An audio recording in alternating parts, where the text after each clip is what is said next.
Alors bonjour, aujourd'hui je vais vous parler de nouveautés sur la gestion commerciale Sensei V8. D'ailleurs je crois qu'on dit plus Sensei, on dit 500. Bon ça c'est du marketing Sage. Alors, première nouveauté, c'est une nouvelle gestion de la facture d'acompte en gestion commerciale qui a été rendue plus sympa, plus fluide, plus facile à suivre et à imprimer. Autre nouveauté, c'est la gestion des livrables. Donc ici, je suis sur un bon de commande que j'ai saisi pour le client Coesio. Donc bon de commande au 6 février, date de livraison théorique au 18 février, avec deux articles. Un article est à 20% en TVA et l'autre à 5,5.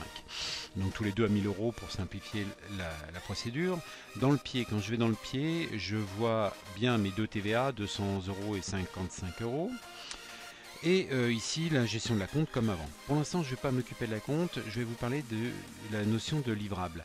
Ces deux articles, avant, quand on voulait voir si un article était livrable, on pouvait saisir son code article. Dans la saisie de l'article, on pouvait afficher les colonnes, on peut d'ailleurs toujours afficher les colonnes disponibles, réelles, à terme, etc.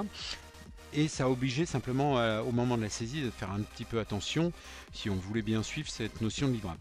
Là c'est un petit peu plus simple, ou alors passer par des interrogations d'articles, mais là je trouve que c'est un petit peu plus simple. Ils ont rajouté, alors dans le menu fonction, un bouton qui s'appelle statut livrable, que l'on peut, alors par un clic droit sur la barre grise ici, personnaliser la barre de fonction, aller rajouter par exemple un petit trait de séparateur, aller chercher ce statut livrable et l'ajouter. Quand je referme, je vois bien ce statut qui apparaît ici. Et puis ici, dans les lignes de mes articles, je peux faire la même chose ici par le petit triangle, personnaliser, et puis aller chercher la colonne livrable qui est cachée, livrable, là voilà, livrable. Et je l'ajoute. Je la retrouve ici maintenant. Alors, cette notion de statut livrable va regarder quoi? Quand vous avez saisi tous vos articles, par rapport à la date du jour et la date de livraison théorique, il va faire un point pour vérifier si la commande est livrable. Vous voyez, par exemple ici, la commande est totalement livrable. Donc dans l'entête, on voit qu'elle est totalement livrable.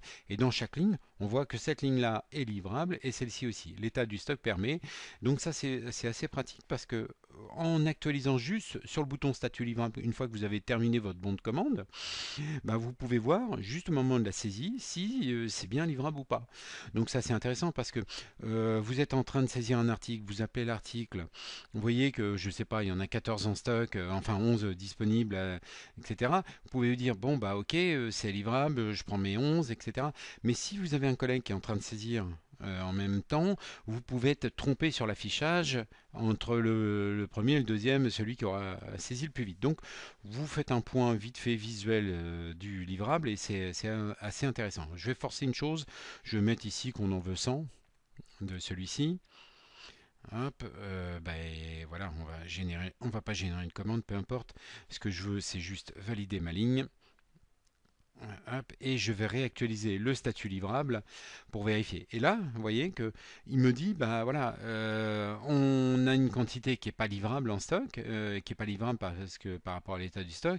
Et puis ici, dans l'entête, il me dit que le document est partiellement livrable. Voilà. Bon, je vais remettre l'état du stock simplement. On va revenir à 1. Et puis ici, je vais réactualiser mon statut pour que tout passe bien en vert. Voilà.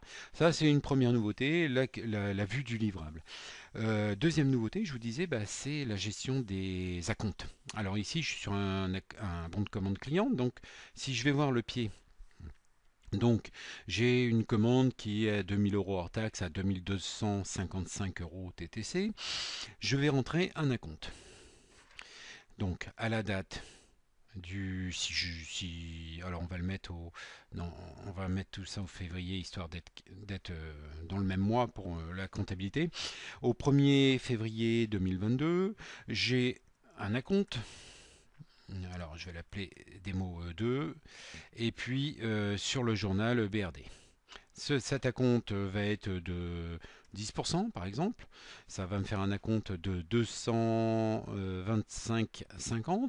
Si je lui mets 20%, vous voyez qu'il refait son calcul tout seul, et ainsi de suite. Donc je vais dire, bon ici en l'occurrence un acompte de 30% à 676 euros, je fais OK, je valide ceci. Une fois que j'ai fait OK, le logiciel va constater que j'ai saisi un acompte et va cette fois-ci, nouveauté, me proposer un écran qui s'appelle la facture d'acompte, donc un écran habituel comme une facture, hein, et simplement il a renseigné lui-même le contenu de cette facture d'acompte. Donc il me met le libellé à compte selon le bon de commande numéro tant, deux lignes de Z à compte, donc ça c'est un article non suivi en stock hein, qui a été mis dans les paramètres société dans lesquels on a dit en cas de saisie d'un facture pour la saisie d'une facture d'acompte, voilà l'article comptable que tu devras utiliser. Et il m'a mis ces deux lignes là parce que j'avais deux TVA dans mon bon de commande. Alors, cette facture d'acompte, je vais pour l'instant faire OK, je la valide. Et il me dit attention, vous validez cette facture d'acompte, donc ça va nécessiter la création du règlement d'acompte. Confirmez-vous? Oui. OK. Le bon de commande est toujours le même. Si je vais dans le pied, je vais voir l'acompte. Mon acompte a bien été mémorisé. Et là, vous voyez que j'ai un lien hypertexte sur la facture d'acompte. Je vais cliquer dessus. Je vais vous le montrer après autrement. J'arrive donc sur cette facture d'acompte, celle qu'on a vue tout à l'heure. Au passage, je vais pouvoir la valider. Ok. Donc je la rends validation DGFIP. Hop, je vais prendre un nouveau modèle qui s'appelle le modèle facture d'acompte qui a été légèrement revu par Sage. Bon, ça c'est pour sa validation. Je vais l'imprimer, je vais le faire en aperçu pour montrer à quoi il ressemble. Hop, voilà, je prends l'aperçu. Voilà. Donc j'ai mon acompte pour le client Cohesio avec mon petit libellé à compte selon le bon de commande numéro tant et je peux envoyer ça à mon client. Donc c'est beaucoup plus simple qu'avant pour gérer la facture d'acompte. Je referme ça. Je peux la comptabiliser. Bon, je vais le faire tout de suite comme ça sera fait. Donc c'est la compte du 1er février. Donc voilà, elle est envoyée en comptabilité. Donc j'ai refermé mon acompte que j'avais lancé par le lien hypertexte. Je referme cet écran et je vois donc j'avais déjà préfiltré hein, pour mon client. Donc j'ai bien un bon de commande en cours et une facture qui est comptabilisée. Alors vous voyez au passage, elle est en bleu hein, pour bien signaler que c'est une facture comme on voit pour les factures d'avoir. C'est là ici une facture d'acompte. Hein. Je double-clique sur mon bon de commande que j'avais préparé à l'origine. Et sur son bon de commande, je vais faire la même chose. Je vais le transformer, oui, voilà, en facture. Aussi 6 février. J'avais mis quelle date pour le bon de commande? Allez, 6 février. 6 février, facture. Et voilà. Donc je transforme mon bon de commande en facture. Je valide cette facture DGFIP. Voilà, on va prendre une impression facture client si tu veux pour la maquette. Et puis ensuite, je vais aussi imprimer en aperçu cette facture pour vous montrer. Enfin bon, là-dessus, il n'y a rien de particulier. On va prendre une facture avec client logo.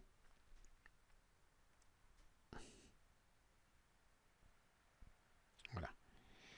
Et donc j'ai ma facture classique qui apparaît. Ah oui, si, juste au passage en bas, forcément, j'ai le montant de la compte qui est bien répercuté, hein, qui est bien rappelé. Voilà. Et puis je vais comptabiliser cette facture. Voilà.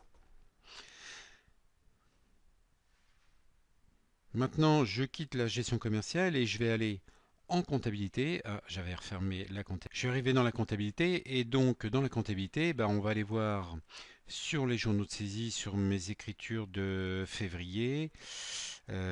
Février, c'était BRD. Alors déjà, il y avait la vente. Pardon, c'est pas janvier, mais c'est février. Février, là, bon, alors c'est pas grave, on va aller voir la compte en premier, on ira voir la vente après.